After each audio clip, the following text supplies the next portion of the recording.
على الهادي على الهادي على الهادي يا زبادي. يا عيني يا عيني. السلام عليكم، يا صباح الفل عليكم. احنا دلوقتي المفروض ان احنا يعني طالعين نجرب السكوتر ده اللي هنعمل له ريفيو.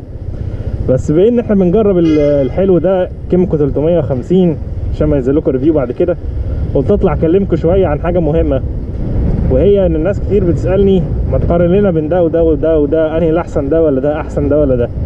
فانا حبيت اقول معلومه صغيره كده مش هناخد فيها وقت ان شاء الله، وهي ان انت ما ينفعش تقارن بين اي موتوسيكل او اي سكوتر والتاني. ليه بقى؟ يمكن الحاجات دي ينفع تتعمل فين؟ في العربيات.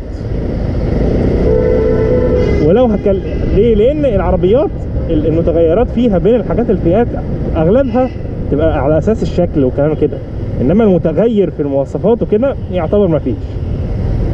فالمهم هنا بقى في الاسكوترات حاجه تانية.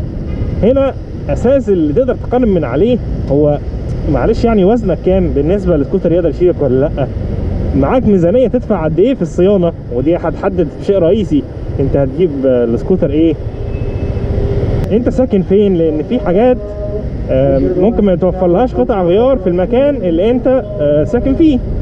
ففي حاجات كتير جدا انت اللي لازم تختار بنفسك. انا ما عليا الا اني اعمل ريفيو احاول اوضح فيه على قد ما اقدر، كل حاجه هتحسها ومش هتحسها اقدر اوضحها. ولكن بقى موضوع انك تفتح النت وتقارن في المواصفات بتاعت الارقام، اعتقدش ان دي محتاجه فيديو ان انا اقارن لك بين الارقام. ادخل يا عم بسرعه وقارن بين الارقام واعرف وضعك ايه الفكره فيه، اعرف الدعم، اعرف قطع غيار بكام، كل الكلام ده تقدر تعرفه وتقارن وتشوف وضعك، واذا تمام توكل على الله اختار اللي انت عايزه.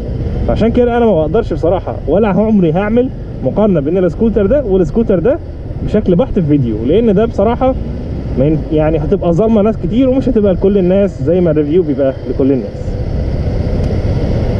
ان شاء الله بقى الريفيو بتاع السكوتر ده يعجبكم وان شاء الله تبقى حاجه كويسه.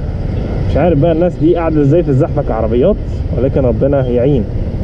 احب كمان اوضح تاني مره ان تجربتنا للسكوترات دي عباره عن يعني حاجتين، يا اما وكيل بيوفر لنا السكوتر، يا اما واحد من صحابنا او انا عرفت اوفره او حاجه زي كده. فمعلش السكوترات اللي بتتاخر وكده انا والله العظيم مش بايدي، يعني دي كلها حاجات بتيجي بالاجتهاد، لان انتوا عارفين في مصر مفيش اي وكاله بتقدر تدعمك بسكوتر غير نادر جدا، وهو تقريبا مش عايز اقول نادر، هو كيمكو بس تقريبا اللي بتكلمهم تقول لهم انا عايز اعمل لهم يعني عايز اعمل تست درايف، يقول لك توكل على الله، خد اللي انت عايزه.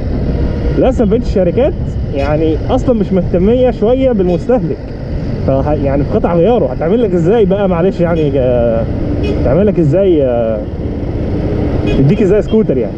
فمنفضين للحته دي، مع ان الحته دي ماركتنج، بس الحمد لله في مصر عندنا منتجين الاسكوترات فاكسين لام الماركتنج، مفيش حد بيعمل ماركتنج فيهم يعني. اغلب اللي بيعمل ماركتنج في اسكندريه وفي القاهره وكده البراندات الموزعين مش حتى الشركه. فدي حاجه مؤسفه مؤسفه مؤسفه. احنا الحمد لله وضع السوق عندنا في مصر كله مؤسف يعني. يلا خير خير خير، مش عايز اقفلكم بس يلا ان شاء الله استنونا في الفيديو بتاع التجربه دي. ده كان فيديو قصير كده خفيف يعني نتكلم فيه على خفيف كده ان شاء الله. السلام عليكم.